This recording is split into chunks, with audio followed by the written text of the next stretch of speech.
We'll just be starting in a minute. We're just waiting for everything to load.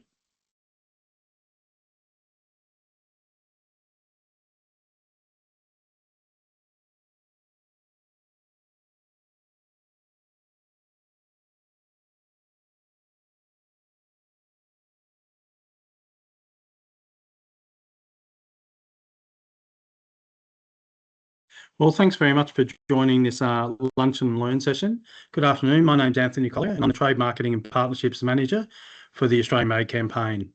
Today, I'll take you through a brief history of the Australian Made logo, what it stands for, and why it really matters.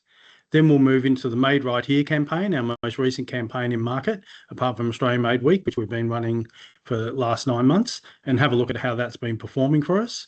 From there, we'll unpack what the actual logo certifies. We'll then take a look at some of the research from a consumer and business perspective, and before shifting into looking at how the logo works as a marketing tool. We'll also touch on its role in export markets and who will be using it today and what it takes to qualify as well.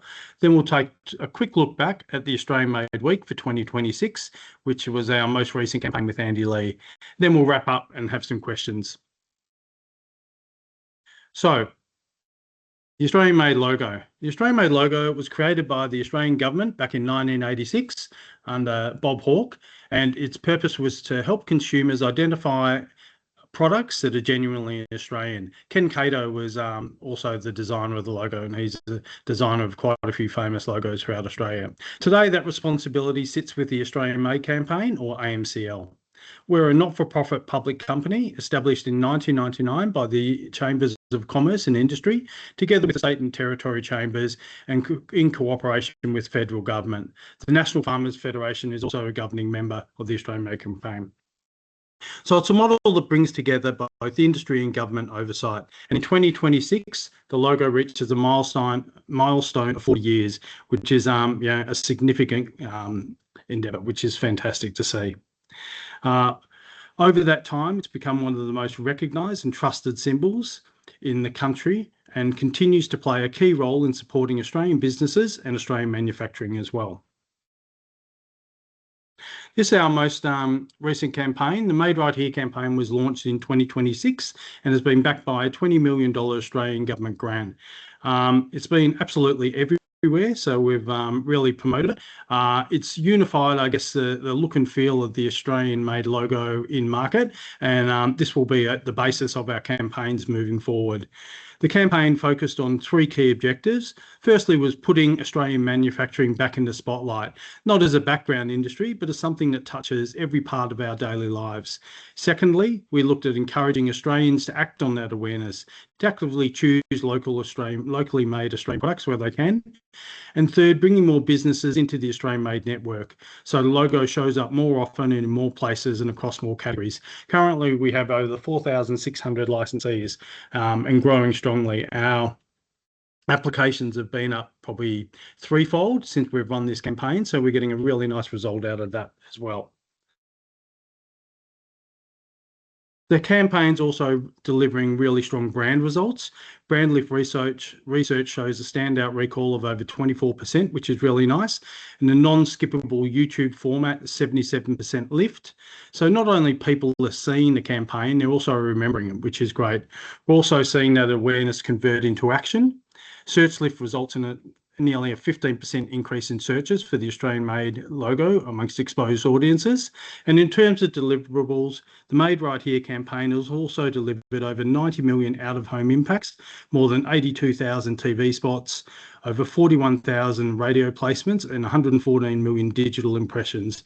On social, it's driven more than 2.6 million engagements, which is by far the biggest campaign the Australian Made AMCL have had in market for quite some time. So let's have a look at what makes the logo official. So the Australian Made logo is a registered certification trademark. It's not a self-declared claim. This means that a business can't just use it. They have to be assessed and approved. There's a third-party verification and ongoing auditing, which gives the logo its credibility. It's governed by the Australian consumer law and the Australian-made, Australian-grown code of practice, so that there's a very clear framework behind it. Each product also includes descriptors and ownership information to give it additional context as well. It's also important not to confuse made in Australia with other aspects of Australianness. We often see the Australian made claim mixed up with Australian owned or Australian designed or things like that. Well, we can also be important to shoppers because they mean very different things and they aren't interchangeable. We can also have claims like designed in Australia, which I just touched on, along with a range of Aussie symbols and branding cues. When you put all of that together, it can become quite overwhelming for consumers and in some cases misleading as well. Whether intentional or not, these types of claims are monitored and enforced by the ACCC. So just touching back on the research, which I mentioned before, from a consumer's perspective, the numbers around our research are really strong. 99% of Australians recognise a logo, which is an amazing stat, and 93% of Australians trust the logo, that the products it's carrying are genuinely Australian. And nearly 9 in 10 Australians say they're more likely to buy a product if they know it's Australian made. So what's really interesting is a willingness to pay as well. 79% of Australians say they're willing to pay a premium for Australian made goods. That premium varies depending on the category, but the intent is clear.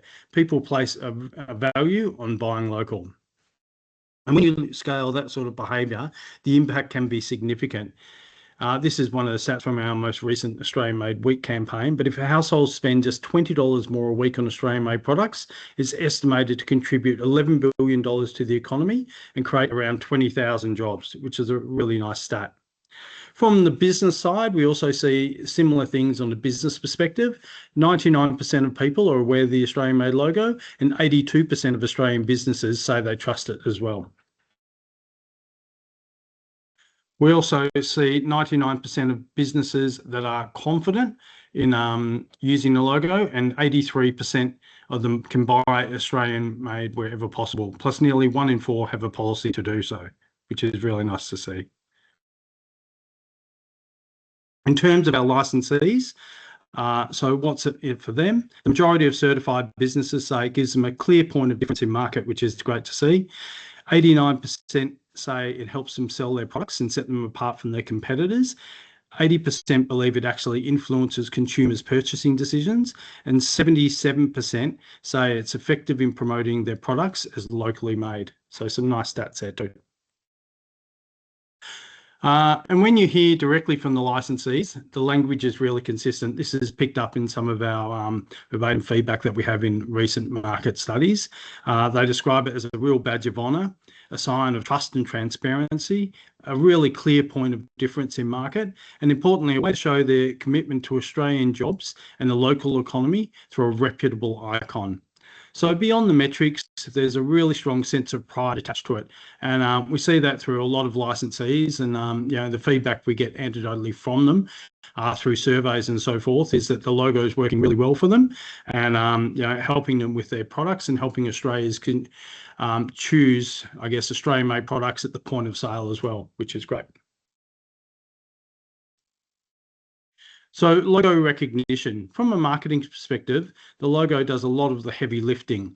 It has a near universal recognition, so it communicates Australian origin instantly and clearly as it is needed. Because it's a certification mark, it carries more weight than the simple Made in Australia claim. It gives brands a veritable point of difference, especially in categories where origin matters. And it's supported by a major national campaign as well. So brands aren't building this signal alone, they're benefiting from much a larger ecosystem. It's interesting, this slide, when you have a look at it, but lots of brands you'll see use like a koala or an Australian flag or some other sort of origin map, but clearly the Australian made logo really stands out, which is very nice to see.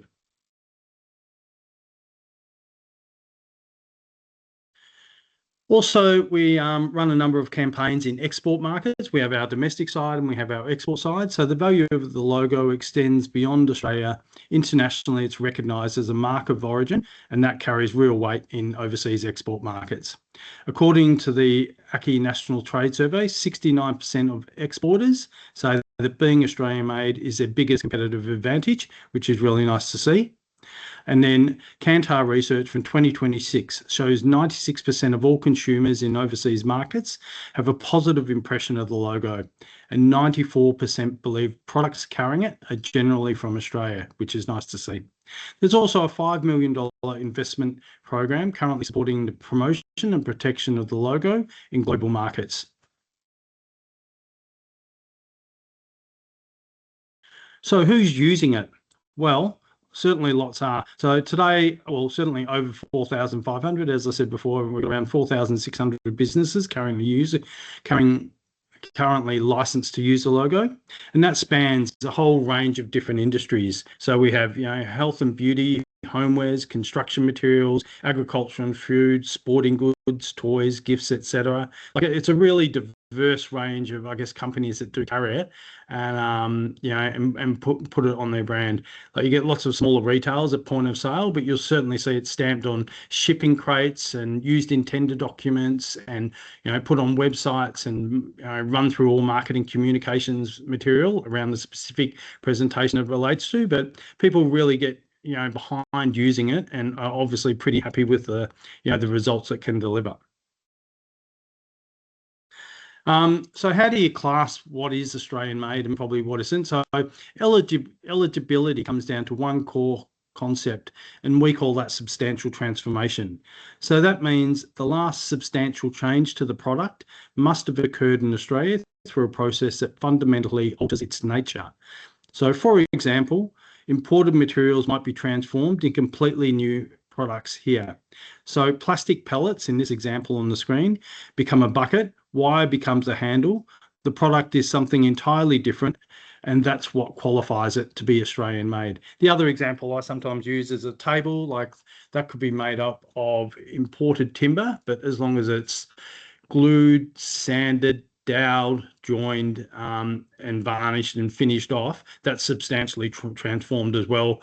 Say compared to, what would it be, like a imported flat pack and then just assembled, that's just classed as assembly. So often our compliance team comes up against that when they're assessing different products to be Australian made. So Australian Made Week, this was our most recent campaign that we had in market. Andy Lee was our ambassador. He did an amazing job for us. So it ran from the 18th to 24th of May under the Australia Leanne Made Week theme, which was quite funny. This campaign was also funded by Ambassador Andy Lee, who's encouraged Australians to swap out their shop and shop generally local as well. We had a whole installation up in Sydney where we dressed out a shop and showed consumers just what the difference could be if they chose the Australian made certified brand over, say, a other brand that was up against it. It was a key moment for licensees to align their own marketing activity with the national push. We put out a whole lot of, obviously, social media and different communications around that campaign, obviously promoting the importance of buying Australian during that week, and an important opportunity to build on the momentum of the Made Right Here campaign, which we've also had in market. So I'll just play this ad and you can have a look at that.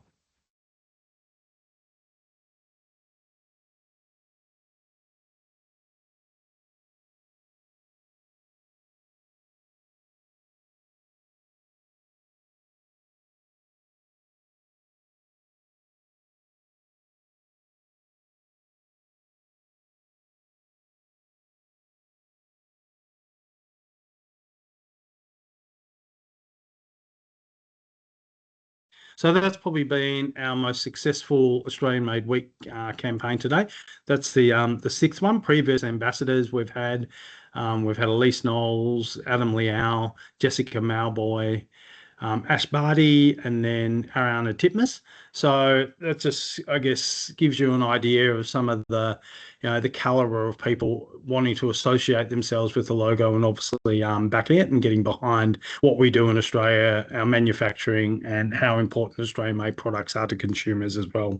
So yeah, that's clearly been, from all our PR results and everything else like that, our most successful campaign so far. So I'll open it to questions now. It was just a pretty quick run through of what Australian Made is, and yeah, try and answer anything that you've got.